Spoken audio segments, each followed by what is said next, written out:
This should be the best bedroom in the house. It's upstairs, it's the only bedroom on this level, and it has its own bathroom. But despite all that, it's never really felt like a master bedroom. So what's holding this room back? This, the door swinging straight into the room, awkward circulation. That, two separate wardrobes taking up the entire north wall, poor functionality and terrible placement. This, the ceiling framed around the beam on one side. It's visually busy and draws your eye in a bad way. That, windows facing in the wrong direction. No sun, no view, no sense of occasion. And this, despite being the master bedroom, has no real focal point, nothing that makes it feel special, no je ne sais quoi. I spent over a decade working as an architectural designer. For this renovation, I'm applying the same design process I use to help my clients. Problems, constraints, design solutions. The difference here is that it's my house, I'm doing the work myself, and I have to live with the consequences. This master bedroom renovation isn't about making it bigger, it's about making it work properly and making it feel like the most important room in the house. This is the only bedroom upstairs, which gives it a level of privacy the others don't have. The ensuite is located across the stair void, which brings its own challenges around sightlines and privacy, something I'll address in a later series as part of a wider stair and balustrade redesign. The room itself is generously sized, with potential for additional volume tucked away in the roof space and eaves.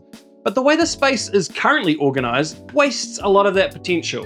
The layout is compromised, the storage is inefficient, and insanely, the orientation ignores both the sun and the view. And for a room that's meant to be a retreat, a place you start and end every day, just doesn't feel special.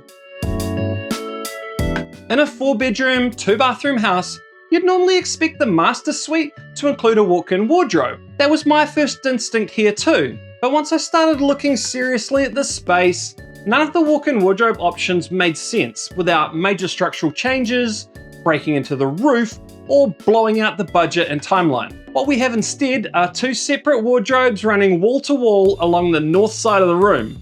They provide storage, but it's inefficient, ugly, difficult to access, and located where the best windows should be. No suitable space for walk-in wardrobes upstairs, a heavy concrete tile roof, seismic considerations were around 1 kilometre from a major active fault line, a desire to avoid major structural changes. Rather than forcing a walk-in wardrobe where it doesn't belong, the plan is to create a single wall-to-wall built-in wardrobe system, full-height cabinetry, sliding doors, designed to feel deliberate, substantial, and considered. The wardrobe will be relocated to the side of the room with the lower ceiling. This resolves 3 things at once. It cleans up the busy ceiling geometry, it makes better use of otherwise awkward space, and it frees up the north wall for something far more important, light and view. Storage will also be built into the eaves to claw back some of that functionality you'd normally expect from a walk-in wardrobe. The bedroom door currently swings straight into the room, landing right in the middle of the space and clashing with the bed and radiator. It's inefficient and makes the room feel tighter than it actually is. Flipping the door's swing would open up circulation, but then it would swing in front of the new wardrobe unit, which we want to be the best it can be. And sliding doors are never as good acoustically as hinged ones. A pocket or cavity sliding door. To reduce sound transfer, the pocket structure will be filled with insulation and the internal walls of the room upgraded with sound insulating bats. It's a compromise, but one that dramatically improves circulation and makes the room feel calmer and easier to use day to day. This house was designed to focus on the street, not the sun or the view. Plenty of homes from this era get that right, this one just doesn't. Small windows face south and west, while the north wall, the best wall, is completely blocked. Existing roof lines, structural bracing requirements, a load-bearing wall to contend with, the need to maintain symmetry and hierarchy in the room. This is the biggest move in the room, possibly the whole renovation. Both existing windows will be removed, and in the place of the old wardrobe, a new wall-to-wall window will be installed on the north side. The sill will be dropped as low as possible and the opening stretched as wide as structure allows. This single move transforms the room. Sunlight floods in, the view becomes the hero, and suddenly the space feels like the master bedroom it was meant to be.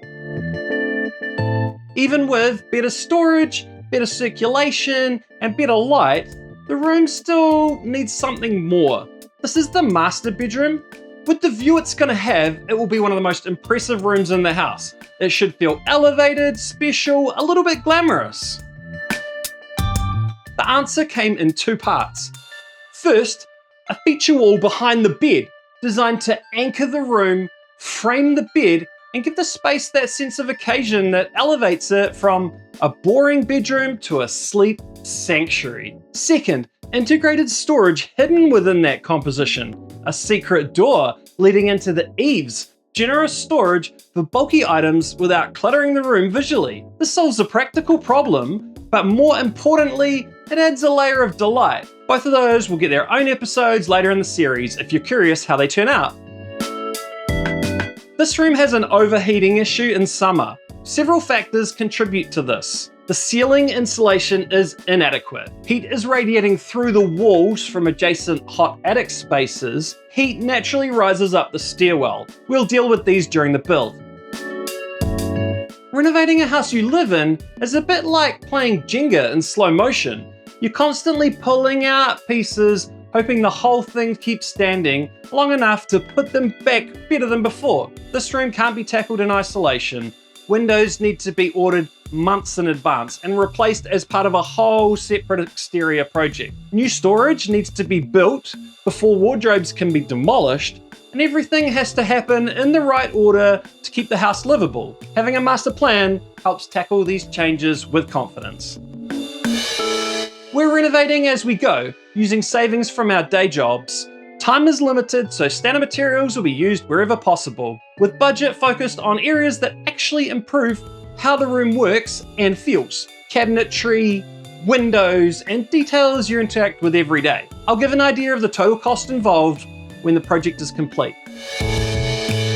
In this episode, I've covered the problems, the constraints, and the design logic behind the master bedroom renovation. In the next episodes, I'll get into the build reality, the compromises, sequencing, and challenges that come with making each of these plans a reality. And once it's been lived in for a while, I'll share what works, what doesn't, and whether the extra effort was worth it. The potential of this room was one of the reasons we bought this house. You see the view as you walk up the stairs, and the bedroom was a big disappointment.